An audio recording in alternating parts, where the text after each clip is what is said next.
Welcome back inside the Parc Fermé F1 podcast number 754.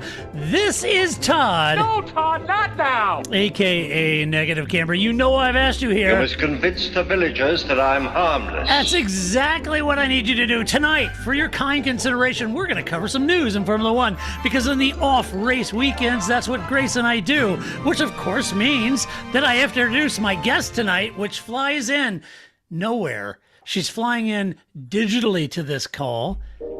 You know her. You love her. That's right. All the way in our nation's capital, nestled in the swamp, as she calls it. In the cooling swamp, I might add. It is fall time. It's the cold and flu season. And she's got her hoodie on to prove it. You know her. You love her. It's the Redoubtable. Grace! Grace, how you doing? I felt there was a sneeze there. Sorry. Oh, man, don't you hate that? It's like, oh, catch it, pinch the nose. No, it's good. It's good. Yeah, right? It got cold. Saturday, it was like 90 degrees and 100% humidity. It was like turkey, right? Like, I know. I don't understand why people don't understand that if it's 100% humidity, it's not going to dry. Like, that seemed to be a lost concept. Like, the track's not drying. Right.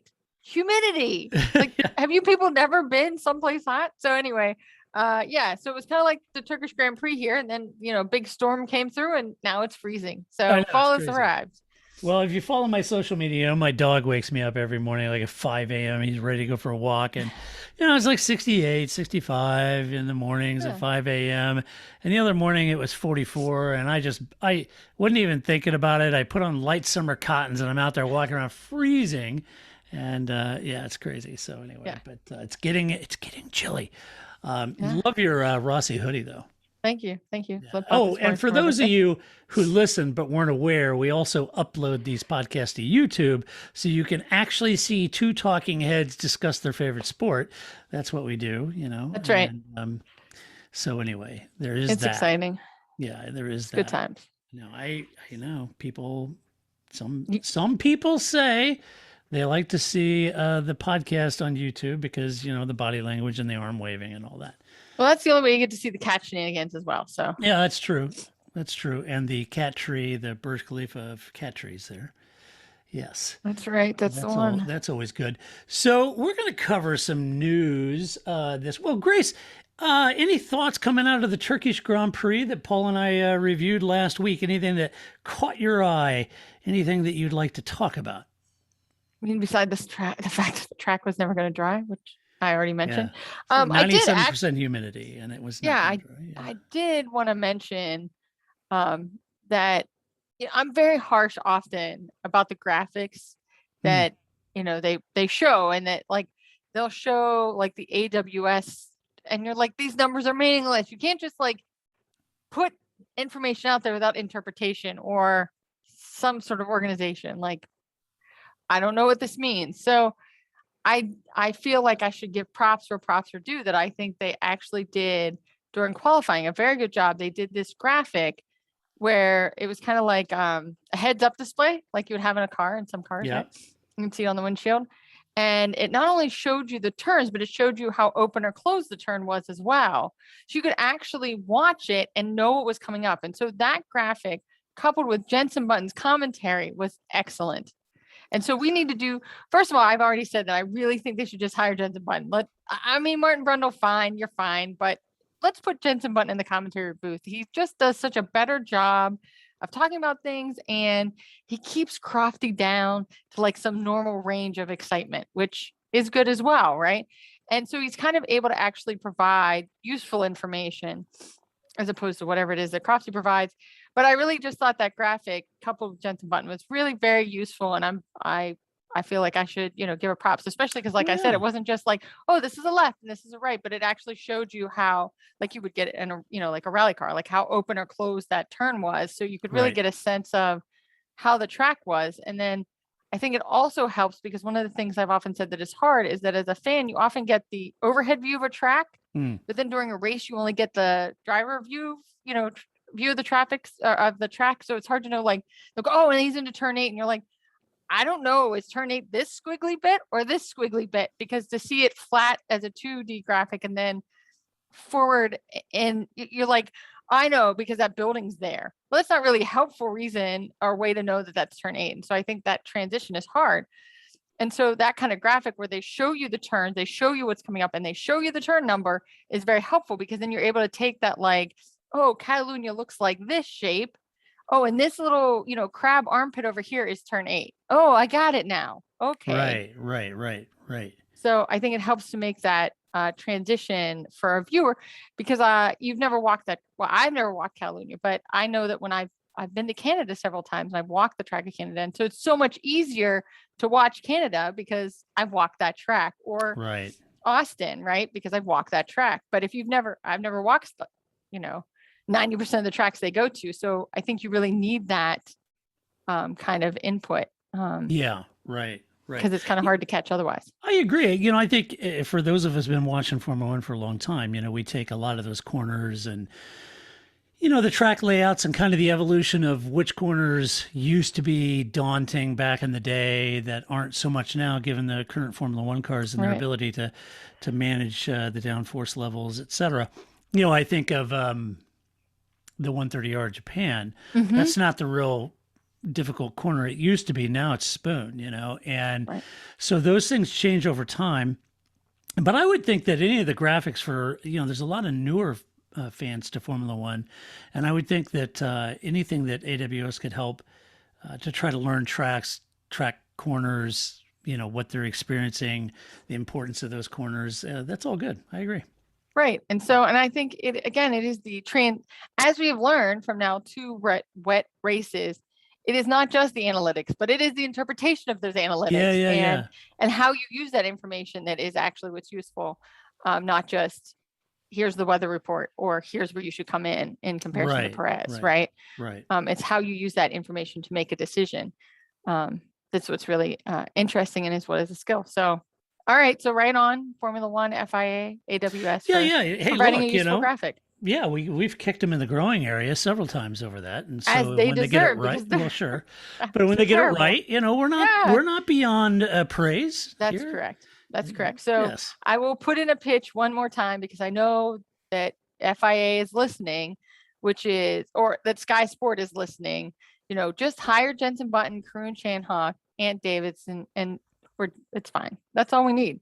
See, I like PDR and Ant and Martin and JB. Mm-hmm. I think they're all really good. Yeah. And they all really add a lot to the broadcast. So that's the people that I tend and to Ted, gravitate towards. You can never get Ted's rid of awesome. Ted's awesome. I love Ted's quirkiness. I love, his delivery, his idiom, sir. Yes, idiom. I love his, it's just great.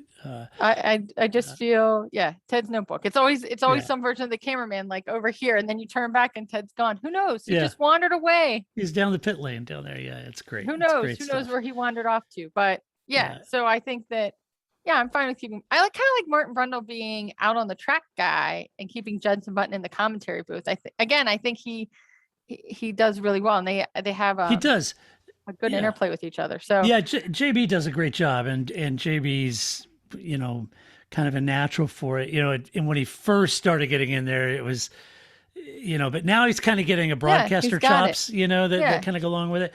Right. I will say though, but Martin gets the plot. He totally gets the plot. Yeah. Totally gets the plot. He gets it. He's brilliant at it. He does a great job at it. I remember, I went back and watched that video multiple times, watching Lando's crash at Eau Rouge. I'll be damned if I could see. Martin was looking out, and he has different camera angles, but from the broadcast, I couldn't tell that car was going around. When he said, "Did that McLaren just go around?"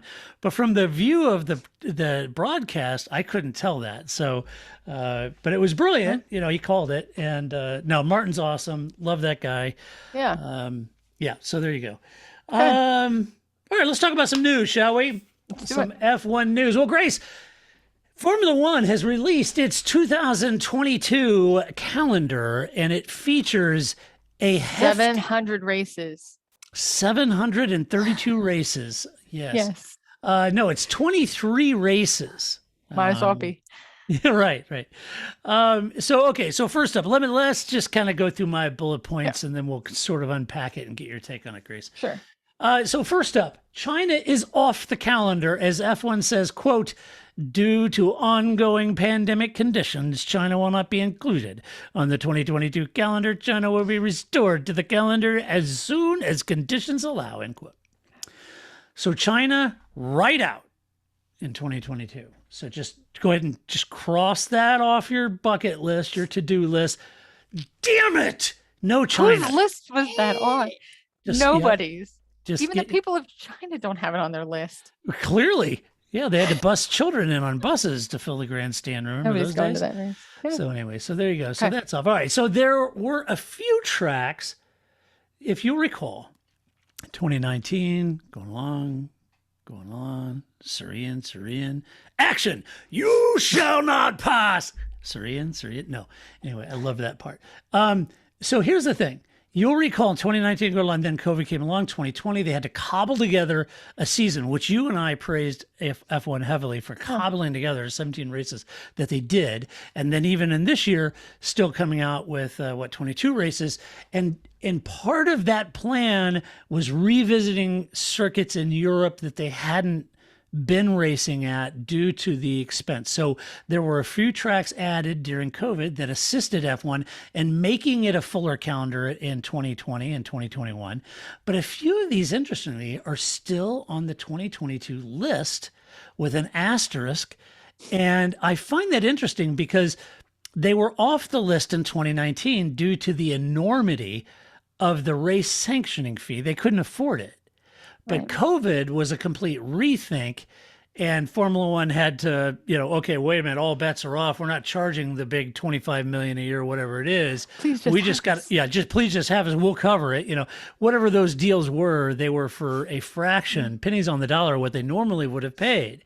So what I find interesting now is that Formula One either they feel very confident that tracks like Imola are going to re-up for next year, and they feel confident that the finances are there to pay whatever fee they're asking, or they're very, very opportunistic in thinking that it will be on there, because I'm having a hard time understanding if Imola couldn't afford it in 2019, what makes anyone think they can afford it in 2022?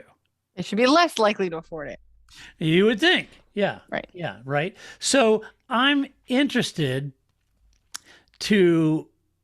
I guess I'm curious if their inclusion is based on some reduced fee program continuing, or if the asterisk, subject to contract, is asking full price. And if so, I don't see how these tracks are going to afford MSRP pricing that they couldn't afford in 2019.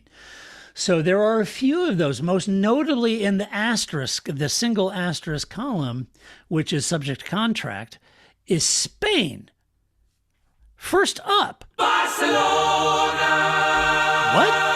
Yeah.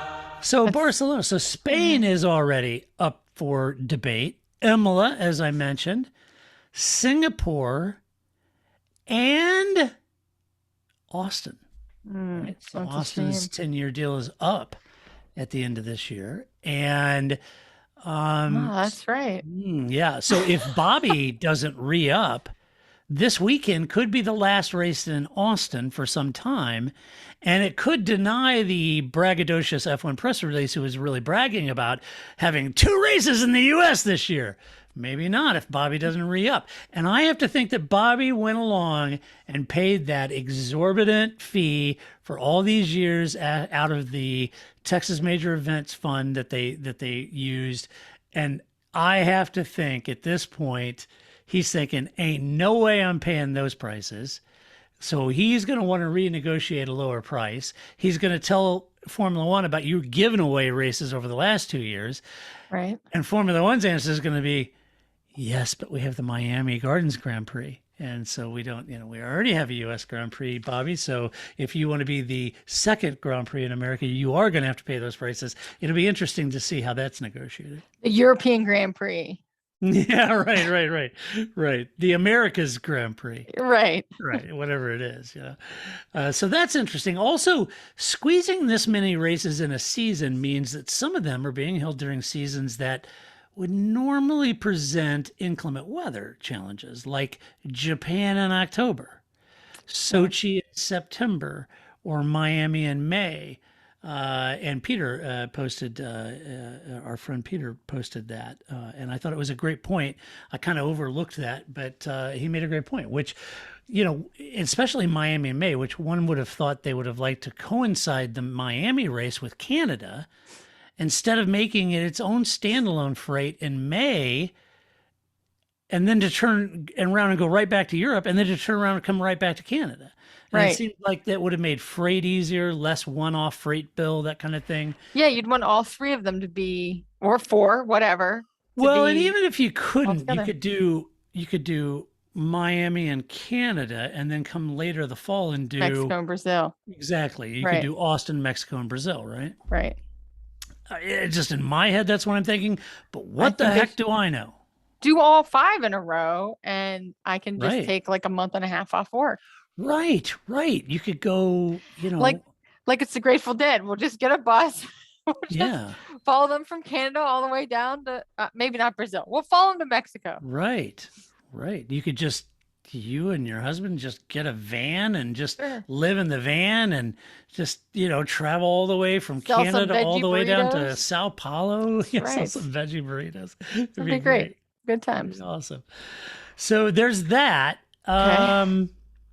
And then the calendar has one more race than this year.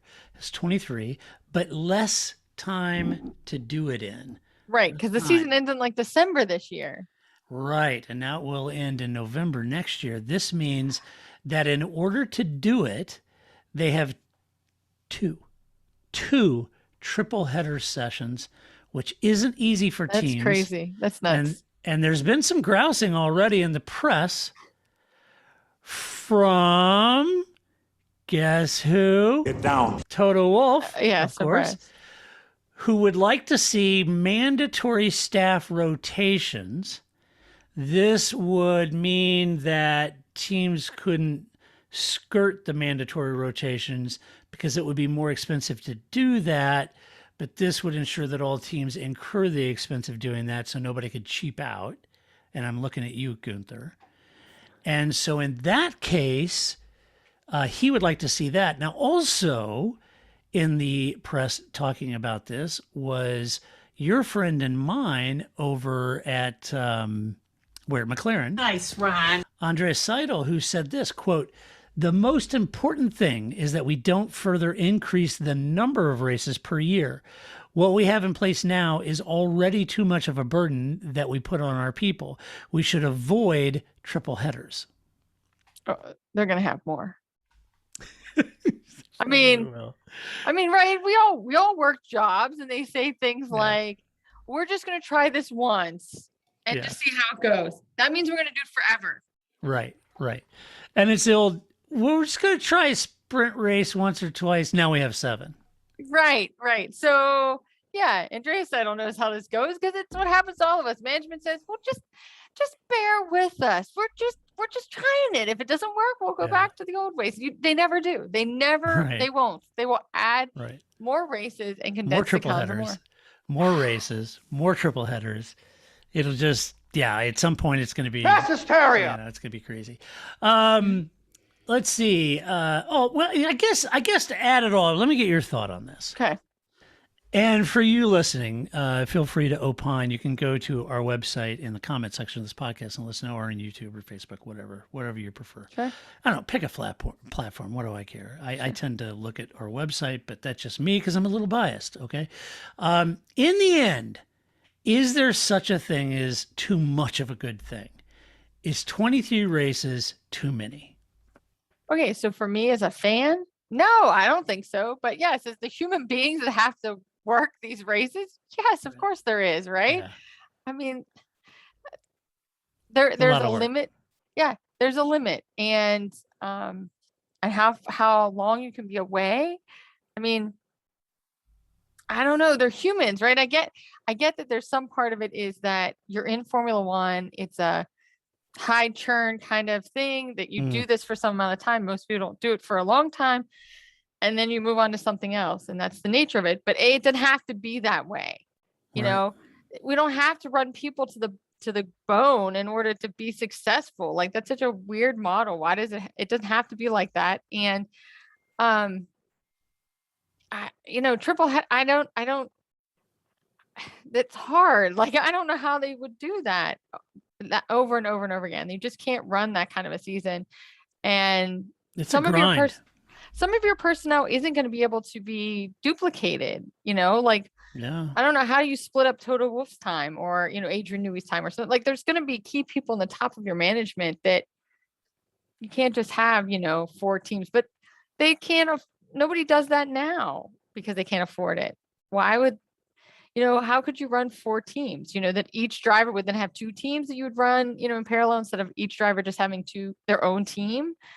I mean, I just think the logistics of it would be very hard. And for what? I mean, I think the other thing too is that if you can saturate the market as well, because you're never going to have 23 great races. I mean, it's what the NFL does, right? Like the NFL, you have 12 games. You better be watching. We're already in week 4. I hope you're watching because you only got, 7 more weeks or whatever. So that kind of scarcity is what really keeps football going, as opposed to baseball. It's like, oh no, I missed the Nats playing tonight. Oh, well, I guess I'll watch 700 other baseball games, right? That are in a season. Right. So I think you're going to have to find the sweet spot, even though I, as a fan, said, oh, sure, I don't mind. I'll watch 23 races. That's fine. There's a saturation point, right? And that you want to be at good tracks. So you have a good race every time, and you eliminate some of the filler that doesn't get, that we could live without. So, I mean, I guess I'm mostly concerned about the human beings that are working in the teams, but there is a side to it, the commercial side of it as well, is that you don't want to have too many races. And it's the sort of, it's like, I think, you're right. You talk about staff rotation and those kind of things. And, it's not like you can just say, okay, look, we got 2 triple headers. The first one, Toto's going to take that one. And then, the second one, who could we send? We got, let's see, Nigel in accounting. Let's call him and have him step in for Toto. Right. And then Emma in fabrication. Maybe she could just step in for, I don't know, pick a person. She could be Bono. She could be Bono. Emma could step in for Bono. And there you go. And so then you've got, those kind of things. And, it's difficult. You're right. You always think of like attrition or losing a lot of your senior management and those sort of things, or people that have been doing this quite a while. And make, that's what makes it a well-oiled machine. You can't just instantly Google wisdom. This all comes with time. It just, that's the way it is. So I think that the even staff rotation would be difficult to replicate the kind of performance level that you're equating from A team to try to get that from B team. Right. Go ahead. No, as you were talking about that, right? Like, every we tend to focus right on the very visible positions, right? The team principals, the drivers, those kind of things. But even each of those mechanics, everybody has a very specific job, and that's why it does operate the way it does. One guy's job is, front right squiggly bits. That's his entire job, right? And so you can't just replace, right front squiggly bits person with another squiggly bits person. That's, that's not. That's how it's able to operate at this peak level, is because it's so specialized in that way. So I don't know. I just think that it's not that easy. It's not that straightforward. And I think that, both, Andreas Seidel and Toto Wolff have a real point, there's a lot of attrition there. And they're the ones that have to deal with that, like, I don't know, Michael Massey doesn't necessarily, he's the one that has to deal with it, right? Again, just like all of our own jobs, it's not the CEO that has to deal with it. It's your direct manager, right? Right. That is the one that has to go, okay, guys, I know this is tough, but we're going to pick it up, and we're going to go fly to Miami, and then we're going to fly to Italy, and then we're going to fly to Brazil, and we're going to hold this all together. And it's just not, it's just going to be, and then I think, what do you do to your product? So everybody's living in quiet desperation there, we could just get rid of Miami. That would solve a lot of problems. Yeah. Right. And Sochi, that would be fine. We could get rid of Sochi. Yeah. And Spain. See, look, this, I can help you out. Formula One. France, that's fine. We don't need France. Right. See, there you go. There's 4 races right there. That's one triple header gone. Right. Problem solved. I could do Easy. this. That's right. So yeah. So anyway, it's I think it's yeah. There's a lot of attrition, a lot of human costs, there's a lot of wear and tear, and traveling. Heck, just traveling from one state to the other in America is difficult enough, but traveling around the world with tons of cargo and making sure everything shows up and is working. I mean, the logistics alone is a nightmare. And so all the men and women from marketing to hospitality to PR to mechanics to race and technical staff and strategists and the IT group and the technology group, and it's just a lot of work.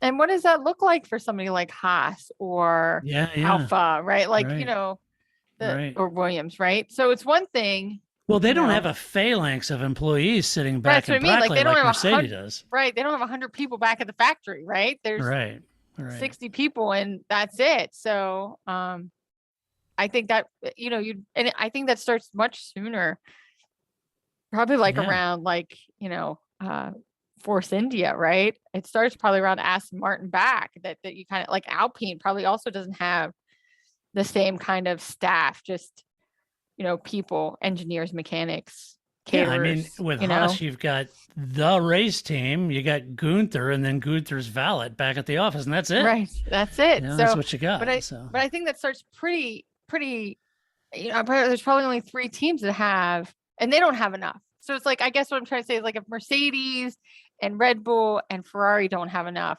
well, then your Alpines and your Aston Martins and your your Alphas, they certainly aren't going to. Right. Haas is certainly not going to have enough. So but you would hope that somebody looked into this, right? This shouldn't just be some frivolous decision by the FIA. Domenicali's worked, he worked at Ferrari. He certainly has some idea of what this would be like to all of a sudden, he was race director. You know what it's like that all of a sudden you now have to do 23 races and have all these triple headers. What effect would that have on people? Yeah, I don't know. Stefano's trying to remember what would have been the maximum number of races he did when he was there in F1 in particular, 17, 19, I don't know, something like that. But yeah, so I mean, the people there work in the sport as well. And so I would hope, just like when we talked about Halo, somebody has to slot through all these permutations. It may not be clear to us what those are, but hopefully the FIA has worked through all these permutations to know that this will work and that it's okay. And you're not just going to have burnout or injury, because I think that's the other thing you worry about in sports as well. Yeah, for sure. People start to put too much stress on their body, and you start having injuries, and it's not just the drivers, right? Right. All the mechanics and the engineers and everybody else that's out there doing physical stuff, right? Yeah. So, and they all have families at home and everything else, they have lives to lead and kids, and it's difficult. So I just think that there's some sort of glory behind the idea of like the chug and burn kind of mentality, but it's not living your best life. And why does it have to be that way? Right. Can we find something that gives us the right number of races and yet lets the teams be human beings and have a life and a family or dogs or whatever you want your life to look like, have that. There has to be some in between that both of these things can happen. And it's not just that you give up 2, 5, 10 years of your life to the sport. It just doesn't seem healthy. So speaking of living your best life, I want to talk about Adrian Newey and his bicycle. There goes Adrian.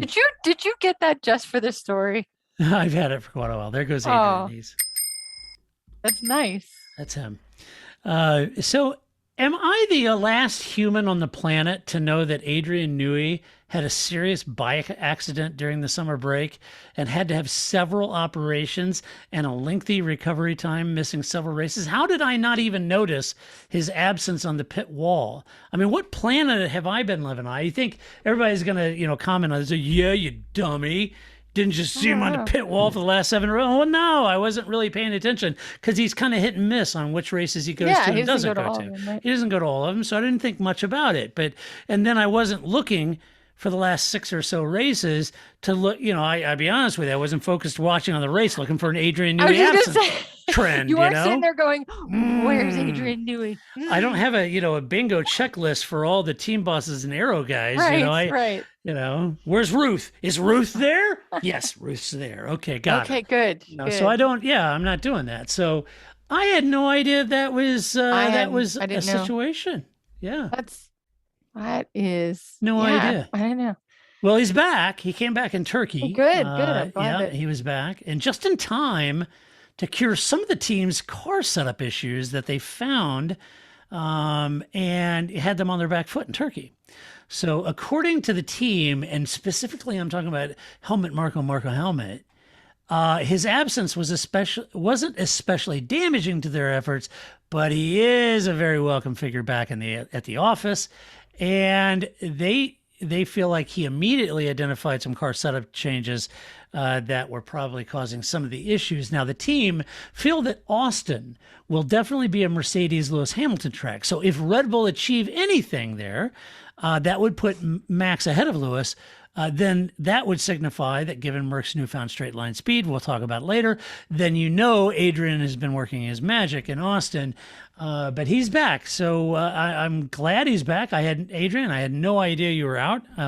Apologies. I would have sent you a get well soon tweet of some sort, but wow. So there's I had no idea. I like that how Mark was like, well, we don't need him. It's nice to see him. And then the next breath is, but he fixed a lot of shit around here. So I'm glad he came back. Right. Like, okay. Right. Like, we could take him or leave him, but it's nice to have him around because he found a lot of crap that was wrong. Yeah. Right. Right. With his little cardboard, cutouts of the cars because, why use software when I can just, use pine wood and create the next Red Bull model. So I didn't know. I'm glad he's better. I'm glad he's back. And I do love a good quote that is both damning and praising at the same time. Breath. Yeah. You want to marginalize Adrian as much as you can. You don't want to overplay it, But, it was handy that he fixed some crap. So. Yeah, it was nice. But, I don't know. It's not like I have like a GPS tracker on him or something. Like, I don't know. He could be like Bonato and maybe he just hangs out with the engineers now. And just because I don't see him on the pit wall doesn't mean he's not there. It's just that he's not on the pit wall. Right. He could be back working, beavering away on the 2022 car. What do I know? I don't know. Yeah. There's like this little chisel, right? He's just back there chiseling that out. Yeah. I don't know. It's back there with clay modeling. Exactly. Is this the A-pillar? Okay. That's right. A little squiggly bit here, a little squiggly bit there, and we're done. That squiggly bits because the right squiggly bit person is better than the left squiggly. So of course he is. But so anyway, that's what happened. Glad he's back. Yeah, me too. Hey, next up in the news, you remember your friend and mine, Danica Patrick, right? Yeah, my friend. Yes, I remember her. So Danica tips her for F1. This is compliments from the fine folks over at Motorsport. Former IndyCar driver Danica Patrick says that F1 needs an American driver to boost its reputation in the sport. Now, before I get to her recommendation, we've talked about this quite a bit over the years. And as I've argued, that if that was truly the case, that F1 needed an American drive to really boost its reputation in the sport, then the entire U.S. audience would have been huge F1 fans, as well as being big Scott Speed or Alexander Rossi fans. Right. But they weren't, and they aren't. Okay? So is the proof, therefore, in the pudding? Now, at the time, when Scoot was in the series and Alexander, people said, well, okay, maybe Scott being a, big fan of Scott Speed and him, revitalizing America's interest in F1 is a little bit of a reach because Scott really needs to be driving for an American team. And then it would be big in the U.S. So an American team comes along, and that hasn't revolutionized America's interest in F1 either. And even when Haas had a chance to hire an American driver, they didn't, and they haven't, right? So I've said all along that it isn't about bringing F1 to America. You have to take America to F1, and that's a big difference. In fact, I can prove it. They did not bring F1 to America. They took America to F1. How did they do that? They did it like through Netflix, right? They've done more with that Drive to Survive on the front of that than what really F1 in the past has done, or race promoters are doing in the US, right? Hanging up a banner outside of the Indy 500 track in Indianapolis Motor Speedway, that some banner tied up there with some, some twine that says F1 race over the Indy 500 sign, is not really promoting it, right? And so, so anyway, I think that's kind of a big deal. And that's a good example where they've brought Americans into the Formula One world. See, they didn't bring F1 into the American world. They brought Americans into Formula One world. And you and I have been saying this until I'm blue in the face. For years now, I've been saying this. And Netflix obviously proves it. Now, I know what you're thinking. Netflix are real bunch, aren't they? It was that season 1 when Dan said that. So anyway, here's what Danica had to say. Are you ready for some Danica? Yes. Okay, here we go. I understand. She's not saying this. I'm saying this. What Netflix has done, and I think that's what. Here's what Danica said. I understand. No, I said that. I understand what Netflix has done, but I think that's what Danica's coming at it too, talking about Netflix, right? And she said, quote, I definitely think that the Netflix series Drive to Survive has been a big deal. She told this to Motorsport. I've had so many people over the years come to me and say, hey, have you seen that? Did you see that? Wow, I'm super interested in Formula One now. I think it humanizes, that it gives it storylines. It's a way to really try and understand what's going on in the sport.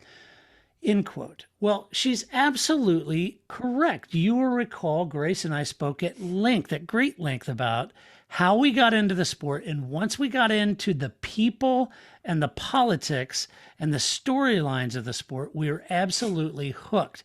And when we read about the people behind the helmet, the politics behind the team, and the personnel behind the wheel gun, we were absolutely hooked and enthralled with Formula One.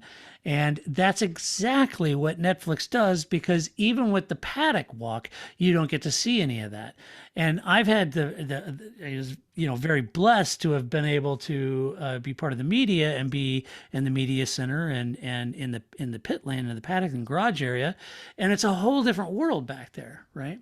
And so that's what she's saying, and that's why it's been successful. And I agree with her. Now, she continued, if there was an American driver that they could cheer for, then I think that you'd see what you'd see is more coverage here, meaning here in the States. Whether it be, late night TV, magazines, morning news, just sports coverage in general, there'd be a reason to cover it. And I think that would definitely help, end quote.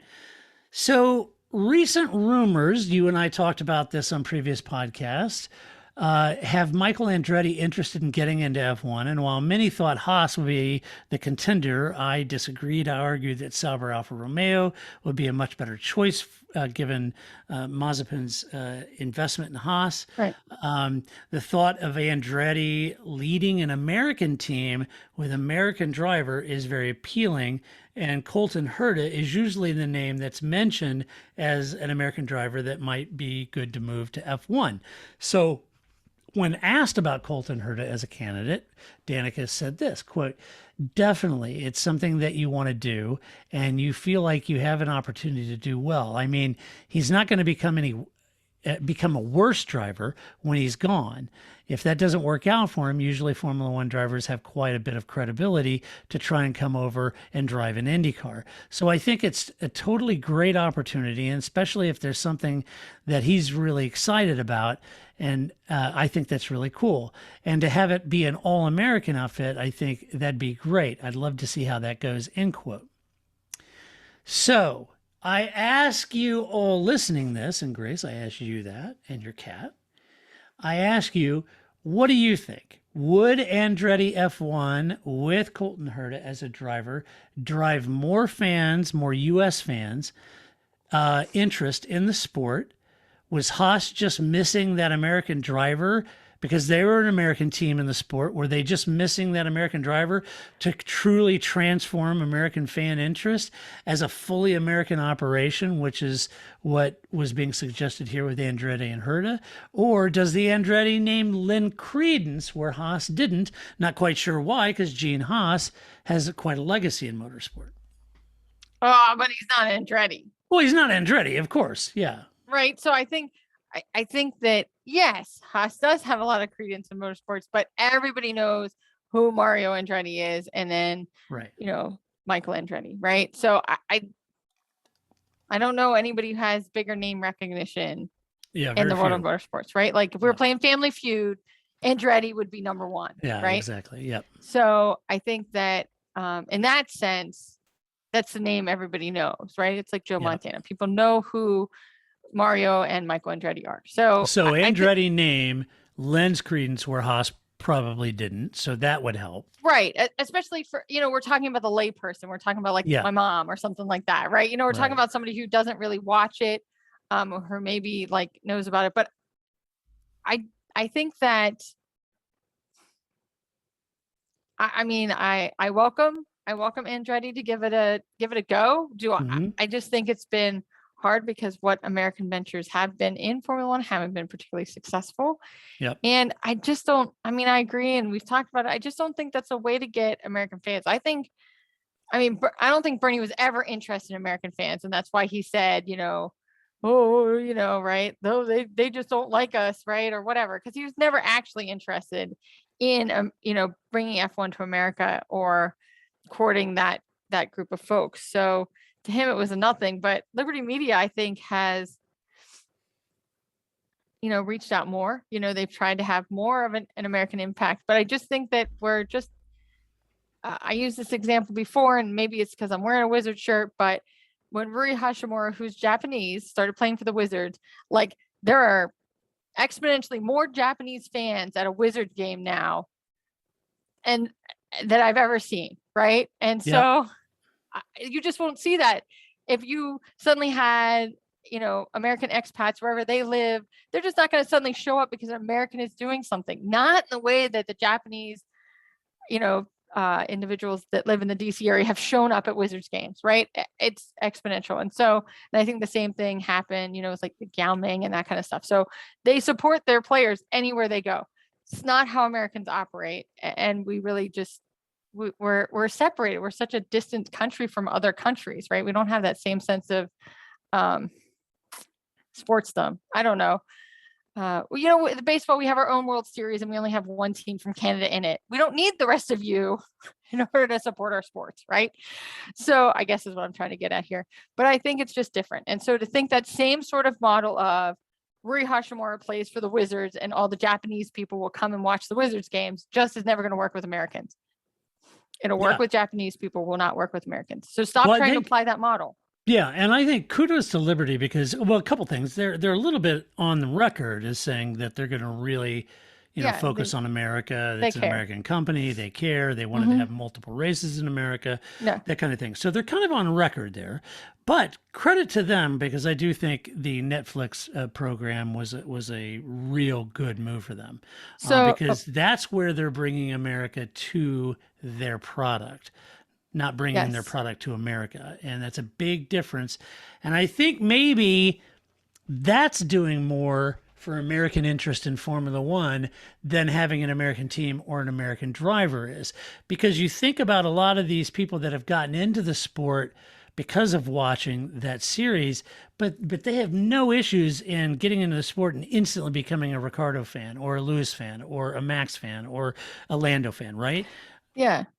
Yeah. And when I got into the sport, it wasn't, I got into the sport because there was an American driver. I got into the sport and I absolutely loved, Prost and Senna and Jacques Lafitte and all of these great drivers, that have come along, Schumacher and JV and all of them, they're all great and none of them are American.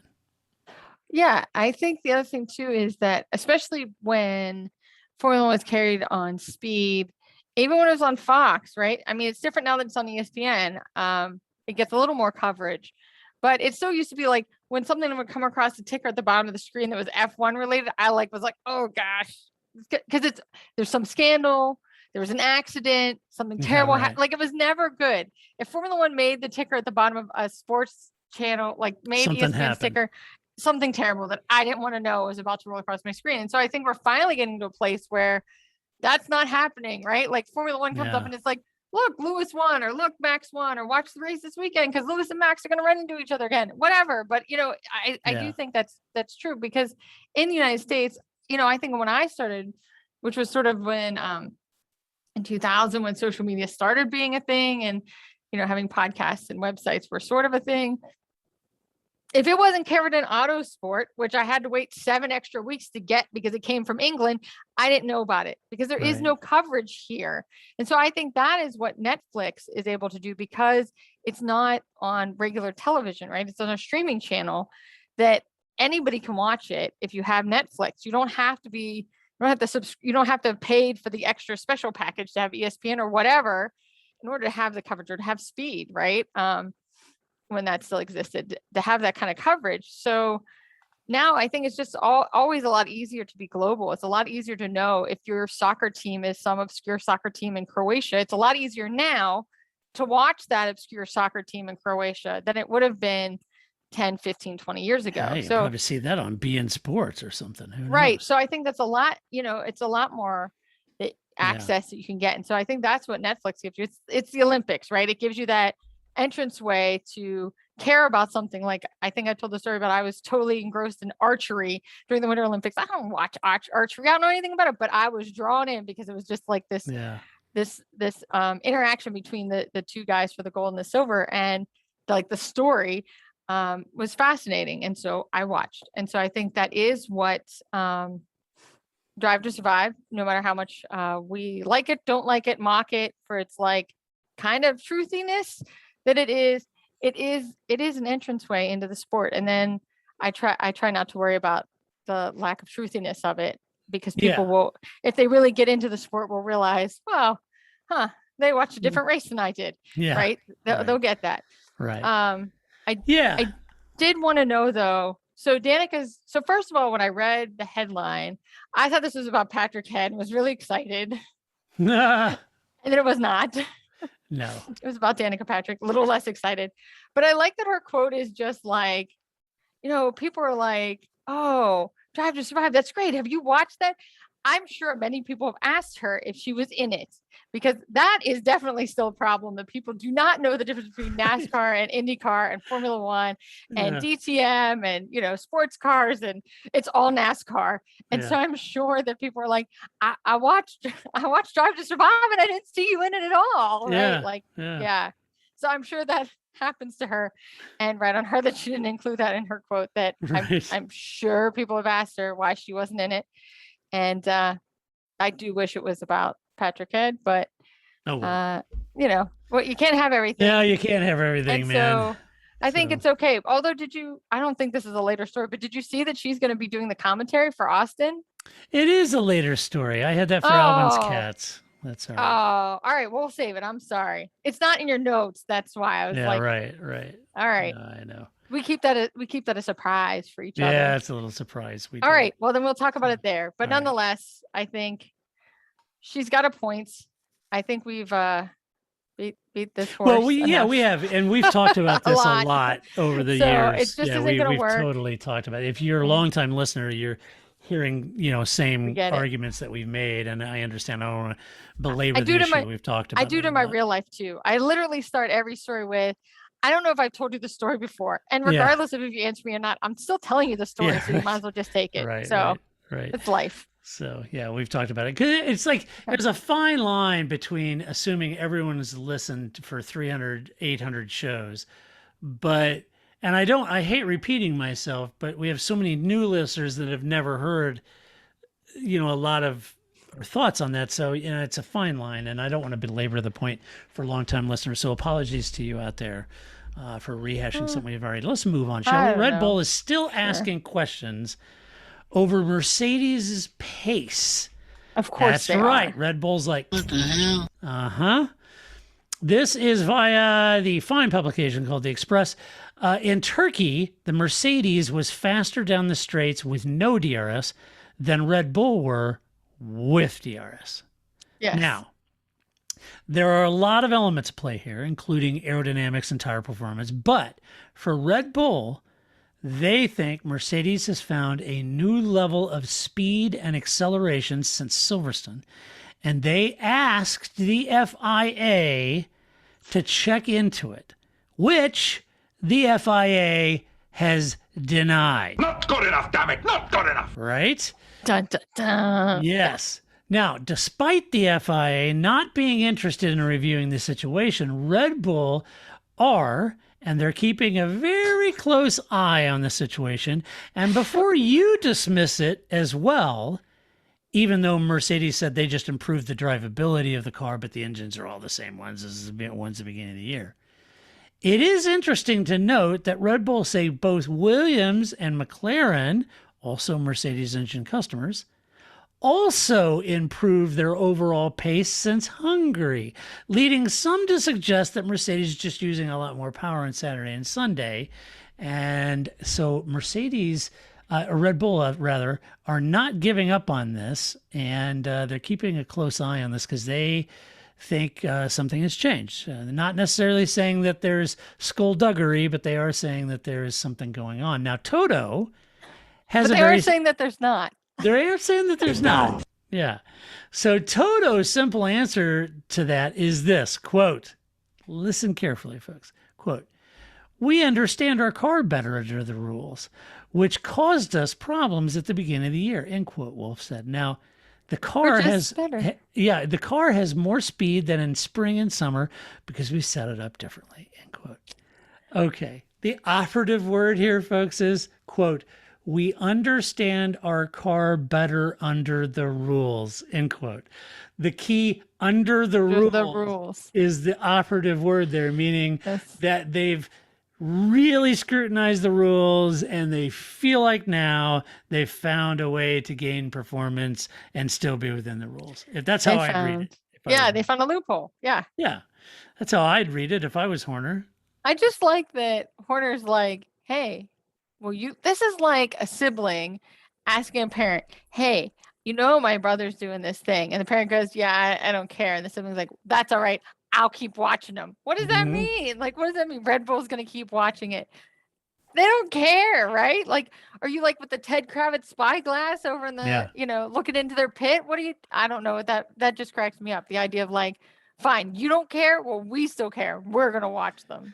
Don't worry about it. We'll keep an eye on them for you. Right. Like we got it. We don't need you, Michael Massey. Yes. Yeah. No one does. No one does. That's right. Yes. Better under the rules. That's great. Yep. All right. So it's time then for Grace's favorite segment, which is Albin's Cats.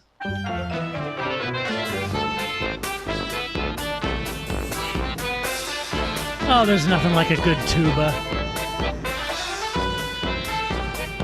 You know, that's what Paul listens to. The top 100 tuba hits of the 1800s. Some Oompa merry-go-round music. Oh, that's nice. He loves it. Loves it. All right. All right. So first was Danica Patrick is going to be joining the Sky F1 team, broadcast team this weekend in Austin. Why not throw the Sky team a curveball by throwing an American in there? You know, what better way to sauce up a British broadcast by throwing a Yankee in there? And I've seen her on broadcast originally pretty damn stiff and not very likable, in the original. Now, the last one I ever saw her do was on NBC, and she actually did quite a bit better, to her credit. Sure. Okay. Yeah, I thought she was quite a bit better. Yeah, it would be for anyone, right? So, so she did do quite a bit better on the NBC broadcast. So we'll see how she does. She could be like, remember Nico was a little awkward in the beginning. Nico, he's still awkward. I think they should not hire. Nico is not. It's not his gig, is it? I was gonna say, I think the thing too is that much like Nico, just his normal personality isn't like bubbly. I don't know what the right descriptor is, and it's how I feel about Danica Patrick too. Like, she's not a person that I would be like, She's not a I warm wanna- fuzzy. right. I want to listen to you tell me things. She's not personable. I mean, that sounds really harsh. I'm sure she's a very nice person. I'm sure she's delightful, but yeah, but it's not just, everybody has that like yeah. engaging personality, which is what you need, especially in auto sports where there can be a lot of dead time, right? Again, Yeah. I always joke that however many laps you're into the race, when they show you the restart again, well, if you're on lap 2 and they're showing you the restart, this is going to be a long 50 race. laps, right? Yeah, right. We didn't even make it a full lap before they showed us the restart again. So if we have one of those in Austin, which we shouldn't, we usually don't, but if we did, boy, I hope she has a lot of filler, because that's what Crofty starts doing. He just starts like making up stuff and you're just like, just focus, man. So I just think it's hard. And in comparison to other sports where there's kind of constant action, Formula One doesn't always have that. And so I do think it makes it harder. And I don't think she kind of has that. She doesn't kind of have a broadcaster personality, but I'm glad to see she's been doing better. We'll see how she does. Yeah. I don't know. Hey, it brings up this question. If anyone out there listening knows the answers, let me know. But as far as Formula One statistics,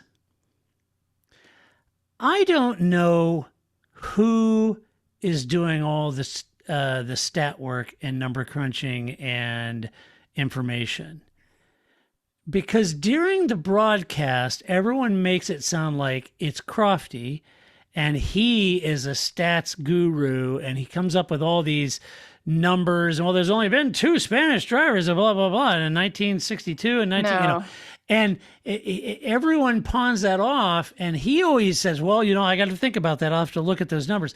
So they always pawn it off that Crofty is the guy coming up with all these miraculous stats. Now, I don't know if Sean's still doing the stats for the Sky crew, or if it's someone else at Sky doing it, or whatever it is. It has to be in his ear. Yeah, that's what I'm saying. But who's doing the numbers and who's harvesting the data? I know Sean used to do it for the NBC crew and for Speed, and Sean is brilliant at that, and so I know he did that. And the crew would always mention, our Sean, our stat man, and they'd always mention Sean, and fair enough. And so, but I don't ever hear him talking about who the person is for Sky that's really doing all the numbers. And to whoever that person is, I want to give you a shout out, because you're doing a good job and Crofty's taking all the credit for it and nobody's mentioning you. So I'm going to mention you. If it truly is Crofty, color me absolutely stunned. And that's awesome. It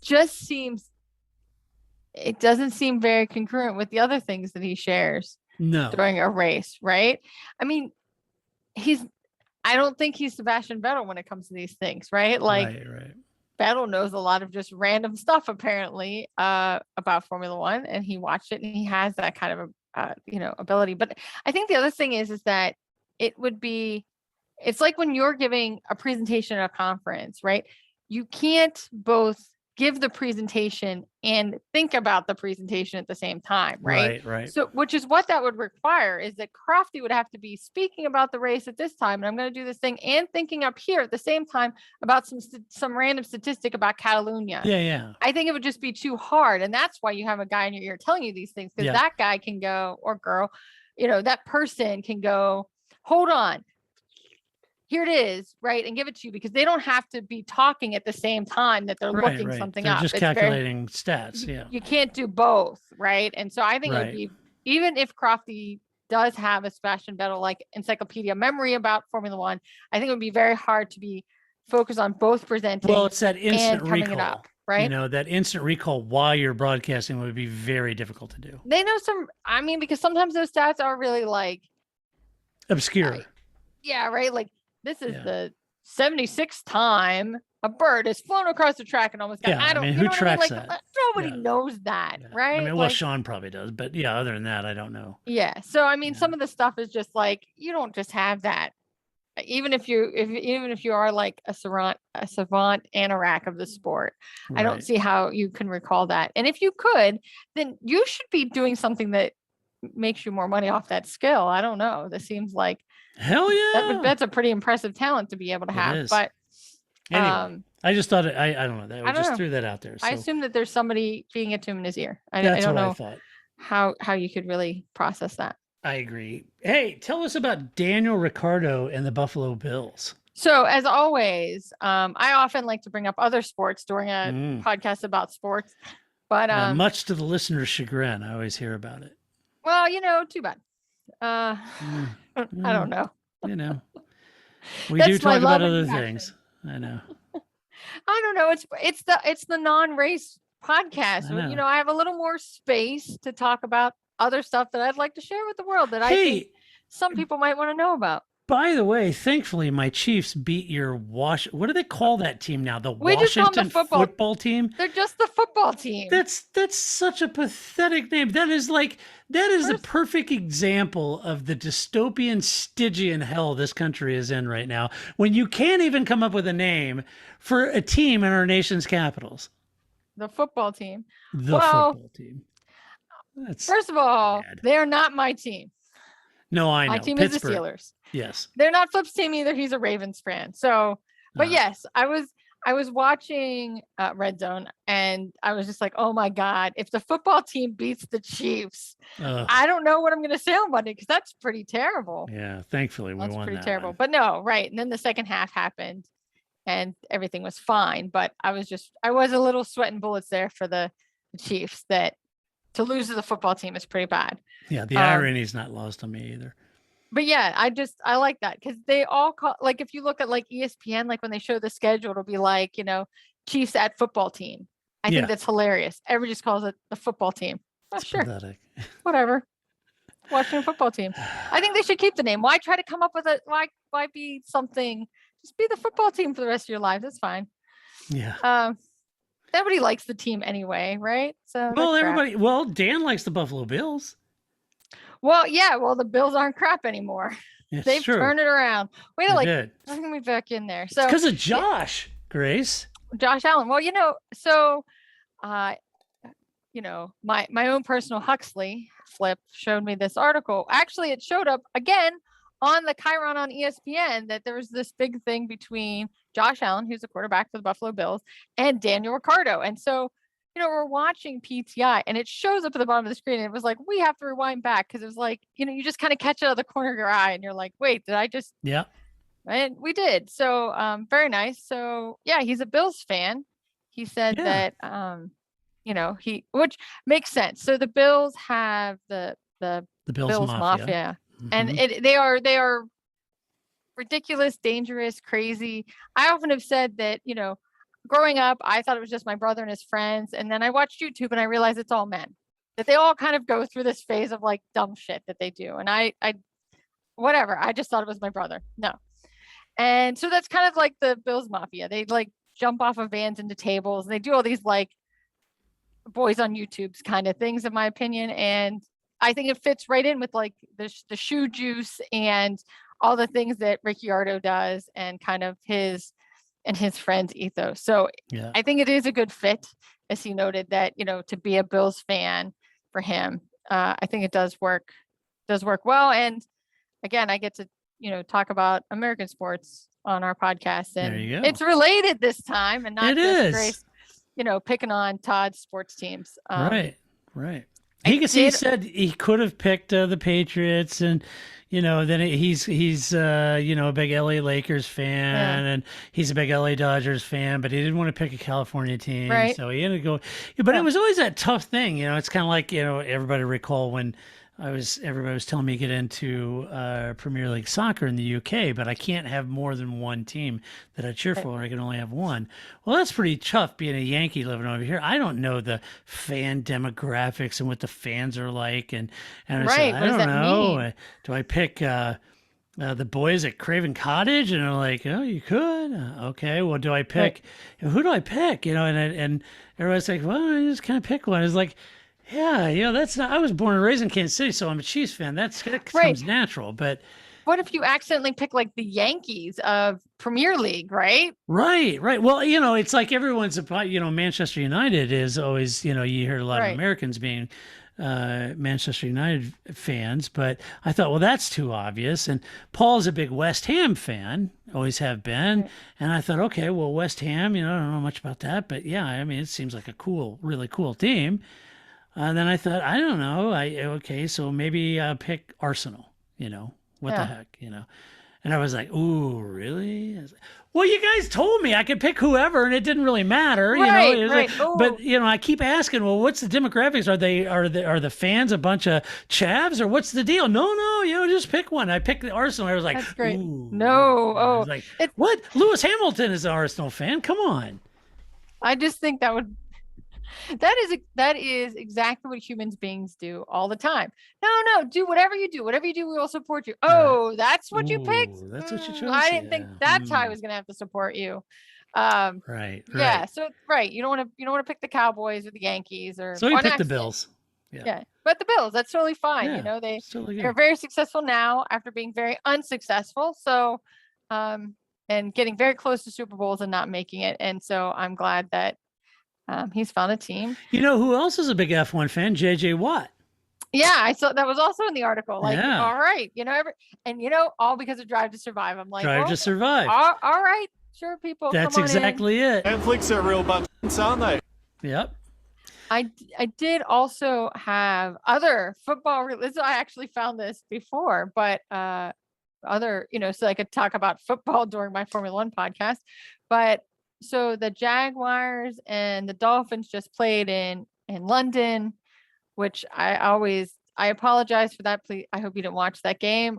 I'm sure it was trash. But anyway, there's a picture of George Russell and Alex Albon. So Albon's cats, and we're talking about Alex Albon, and they were wearing Dolphins jerseys. Dolphins jerseys, yeah. And I'm like, oh, no. That's terrible. So Why didn't somebody stop them before they did that? What? No, it would have been. And then I was like, well, would it have been worse if they were Jaguar fans? Like, I don't know which of those fandoms, but you can't be unless you're from Miami. Then I'll let you be a Dolphins fan. But friends don't let friends be Dolphins fans. Come on, guys. Right. I get it that the team owner has a relationship with the Miami Grand Prix. Like, there's a natural connection to why they were Dolphins fans, right? Yep. I get that, right. But it's still not okay. I'm not okay with that. And right. They can't be Dolphins fans. And so I feel like somebody needs to have an intervention. Maybe Ricciardo needs to have a NFL intervention with the two of them, something. Maybe. But please don't be Dolphins fans. You don't want to go down that road. Why don't you just be Lions fans while you're at it, right? Yeah, like, go all the way. It's bad. What else you got in Albin's cats? That was it. I thought the right. picture. I have one more thing. That's good. All right. I know we're talking about Netflix. Netflix are real buttons, aren't they? Right? I know we're talking about that. Yes, we are. But has anyone, because I haven't seen anyone talking about this, has anyone watched the series on Amazon about Fernando Alonso? There's a series on Netflix about Fernando Alonso? Not on Netflix, on Amazon Prime.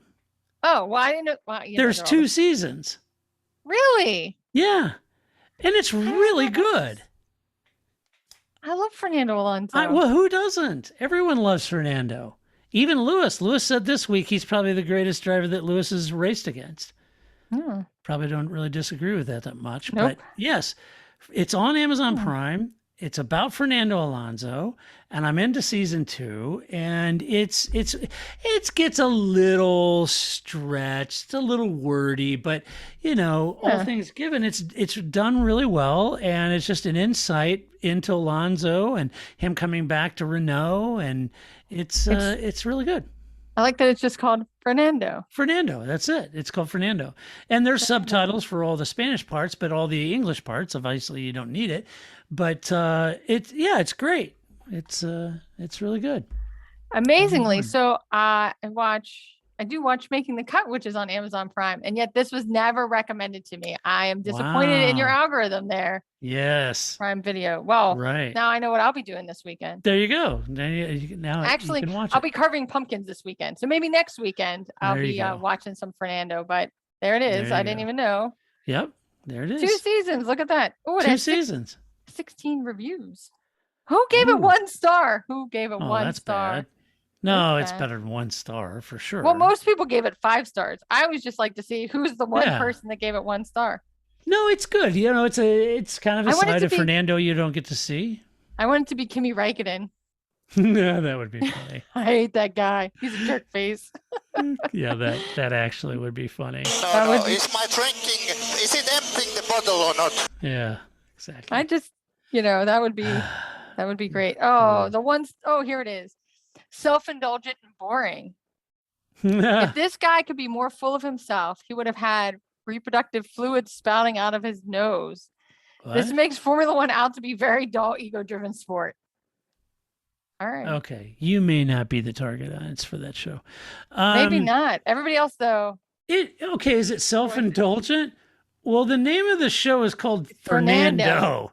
It is about Fernando. It's produced. The whole show follows Fernando. It's not about F1, but it's chock full of F1, but it's not about F1 per se. It's about Fernando. So yes, right. of course.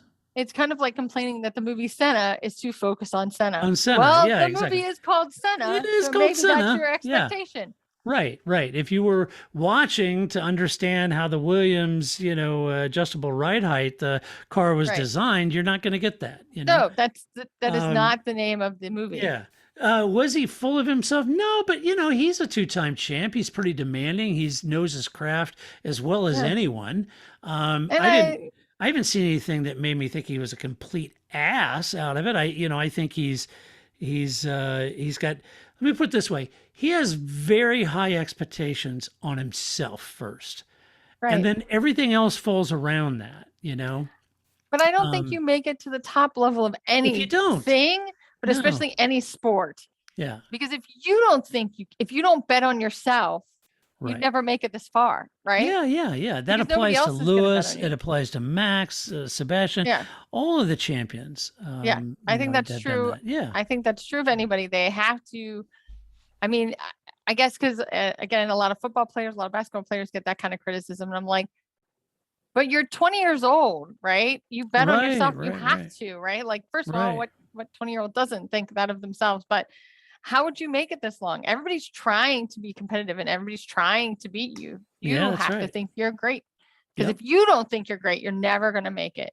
Yeah, that's exactly I mean, right. I think that it's just a different personality than us, like mere mortals here on Yeah, Earth, right.